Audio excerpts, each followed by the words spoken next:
Hey guys, welcome back to Illumined, your 10-minute book summary channel. Think of the most captivating thing you can imagine.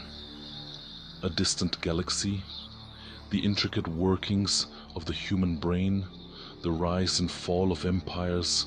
All of this and more can be found within the pages of a book. Reading is more than just a pastime. It's a journey of discovery, a portal to countless worlds and perspectives. It's a way to learn, grow, and expand your understanding of the universe and your place in it. But to unlock the full potential of reading, you need the right tools. Just as an astronomer needs a telescope to study the stars, a reader needs a framework to navigate the vast cosmos of knowledge contained in books.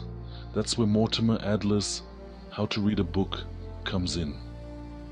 This book is your guide to the cosmos, your roadmap to becoming a master reader. It's time to embark on an adventure that will change the way you see the world and yourself. Adler presents a powerful concept: 4 levels of reading.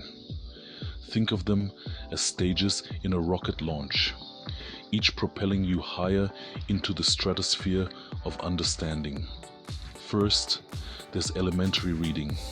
This is where you learn the basics, like decoding words and understanding literal meaning. It's the foundation upon which all other reading skills are built. Next is inspectional reading. Here, you're skimming the surface, getting a feel for the book's structure and identifying key arguments. It's like scouting out a new planet before you land. The third stage is analytical reading.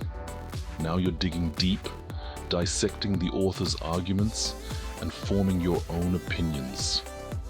This is where critical thinking takes center stage. Finally, we reach the pinnacle: syntopical reading. This is where you become a master conductor, orchestrating a symphony of ideas from multiple books and sources. By mastering these levels, you're not just reading words on a page. You're engaging in a dynamic process of discovery, analysis, and synthesis. We all start somewhere.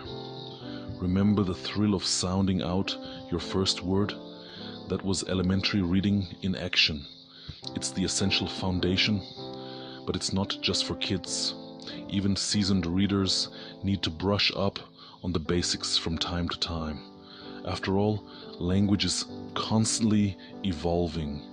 Think of it like learning the alphabet of the universe. Each letter, each word is a building block.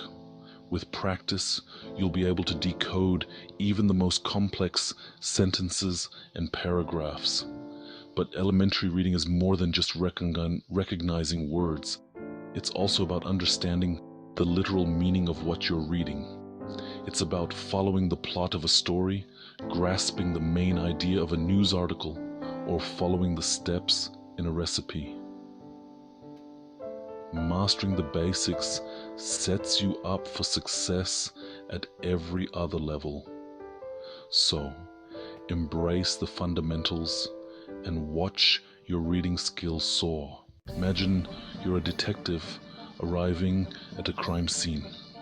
You wouldn't just rush in, would you? No, you take your time, observe the surroundings, and gather clues. That's the essence of inspectional reading.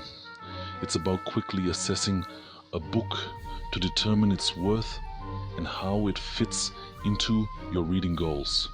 Start by examining the title, the table of contents, and the index. These are your initial clues, giving you a sense of the book's scope and structure. Then, read the first and last few pages. This will give you a taste of the author's style and the book's overall message. Finally, skim through the book, paying attention to headings, subheadings, and any bolded or italicized text. These are like signposts, guiding you through the author's main arguments. Inspectional reading is a valuable skill for navigating the overwhelming number of books available. It helps you prioritize your reading list and make the most of your precious time. Section 5. Deep Dive Analytical Reading. Now it's time to put on your scuba gear and dive into the depths of the text. Analytical reading is where you engage with the author on a deeper level, questioning their assumptions, evaluating their arguments, and forming your own conclusions. This is where things get really interesting. Start by identifying the author's main thesis. What are they trying to prove or disprove?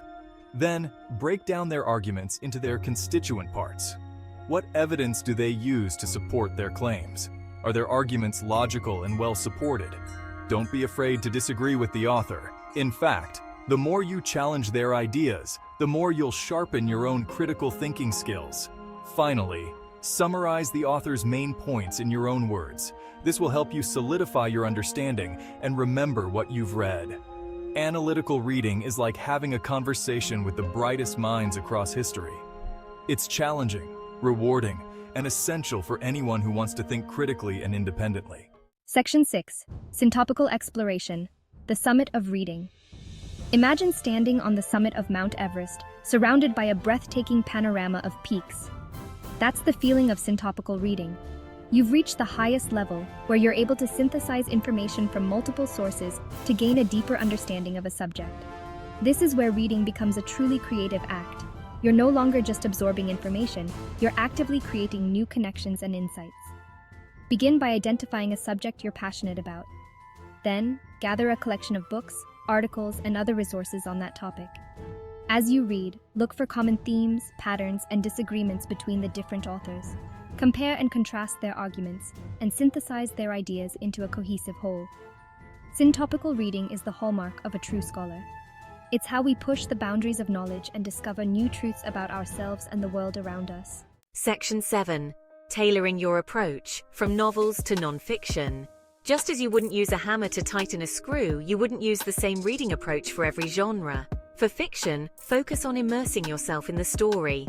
Pay attention to the characters, the plot, and the author's use of language to create vivid imagery and evoke emotions. For non-fiction, your goal is to extract information and learn something new. Use inspectional and analytical reading to identify the author's main arguments and evaluate their evidence. For technical books, your goal is to master a specific skill or body of knowledge. Take your time, reread sections as needed, and don't be afraid to ask for help. The key is to be adaptable and adjust your reading style based on the type of book you're reading and your purpose for reading it. Section 8. Join the journey. What will you read next? Remember, the person who doesn't read is no better off than the person who can't read. As Mortimer Adler wisely said, reading is a journey, not a destination. There's always something new to discover, a new perspective to explore, a new world to get lost in. So, I challenge you. What's one book you've been meaning to read? Share it in the comments below and let's embark on a journey of discovery together. Let's make reading a lifelong habit, a source of joy, and a powerful tool for personal growth and intellectual exploration. The universe awaits within the pages of every book. Thanks for watching. If you enjoyed the video, do me a favor and let me know in the comments. You can also let me know which book summary you'd like to see next. See you next time, and please hit that like and subscribe button.